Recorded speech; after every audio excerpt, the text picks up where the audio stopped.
Bonjour à tous et bienvenue sur boursicoté.com pour cette nouvelle analyse technique du CAC 40 en clôture avec donc une séance qui a eu du mal à ouvrir puisqu'il y a eu une panne Euronext ce matin liée soi-disant au changement d'heure.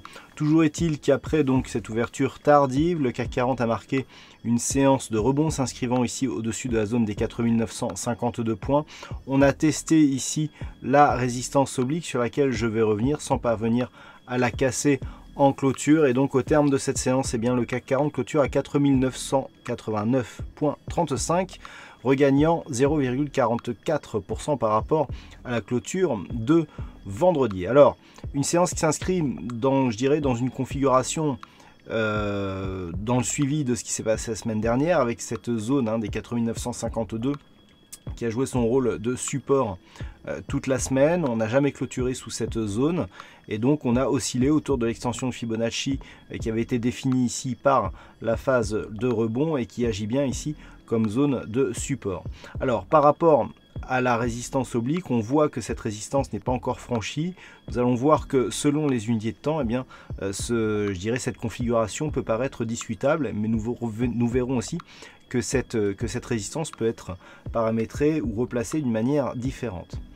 En attendant, donc je vous propose une vue sur les indicateurs. Alors par rapport à la configuration, j'ai enlevé le stochastique qui faisait un peu double emploi avec le RSI. Donc on va se concentrer là sur le MACD et sur le RSI. On voit que le RSI est toujours ici dans une dynamique de sortie de la zone de survente, ce qui va dans le sens d'un rebond technique confirmé ici par le MACD, dont les histogrammes ici sont toujours haussiers malgré le non-franchissement ici de cette résistance oblique. Alors, comme je vous l'indiquais, la résistance oblique, si on descend d'unité de temps, par exemple à l'unité de temps 4 heures, on peut remarquer que les points de contact peuvent être optimisés. On voit ici que toute une zone de points hauts ici ne sont pas reprises et que cette zone ici est vraiment limite. Et vous voyez que si on replace ici sur cette phase par exemple, on a ici une meilleure convergence avec les points hauts significatifs. Et là, on est quelque part sur une zone de test qui est plus en ligne avec ce qui se passe sur le daily. Et on peut constater que les cours restent sous cette moyenne mobile. Et lorsque l'on zoome, on peut même observer le fait qu'après ici avoir marqué un contact sur la bande de Bollinger inférieure, les cours remontent ici au contact de la moyenne mobile 20 exponentielle, mais ne parviennent pas ici à franchir cette zone. Et cette configuration est assez significative en unité de temps H4. Alors si maintenant on revient sur du daily, voilà, on a cette configuration avec donc cette zone replacée. Alors on peut par exemple replacer la résistance ici sur ce point haut significatif, et on voit tout de suite que les points hauts ici sont bien au contact de cette zone et que le point haut du coup de cette bougie vient au contact de cette zone mais sans parvenir à la franchir.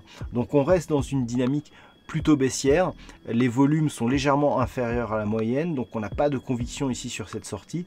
Attention toutefois à cette ombre haute qui est apparue sur cette séance, la séance qui partait sur un bon signal de rebond technique. Nous avions ici une zone de résistance à 5035 points qu'il fallait ici casser pour valider une tentative de comblement du gap.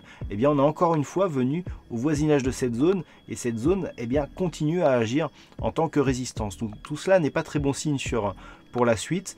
On aurait eu une hausse des volumes, ça aurait été un peu plus problématique, puisque si les volumes ici s'étaient faits justement sur cette ombre haute, on aurait pu confirmer, voire anticiper ici une poursuite du mouvement baissier qui sera éventuellement validée par une rupture ici de cette zone des 4952 points. Donc pour demain, ce qu'il faudra surveiller, c'est justement cette zone des 4952 points.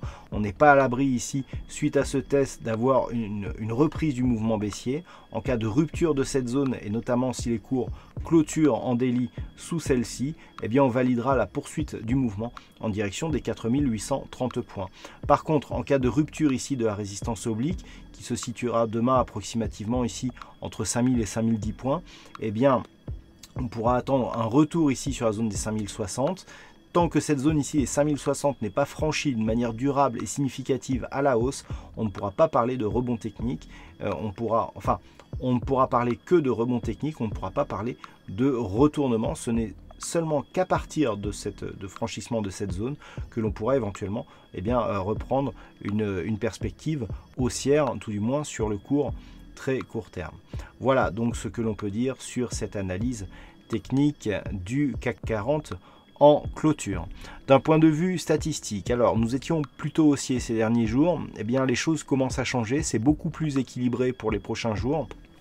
Et pour la prochaine séance, on reste sur une probabilité plutôt baissière, puisqu'à partir du niveau d'ouverture de demain, la probabilité selon les cotations antérieures sont évaluées à 54% de probabilité baissière. C'est assez équilibré, mais le potentiel semble du côté de la baisse actuellement, en tout cas du point de vue des statistiques. Voilà donc pour cette analyse technique du CAC 40. Passez une bonne soirée, de bons trades. On se retrouve dès demain pour d'autres analyses techniques, toujours sur le site boursicoté.com.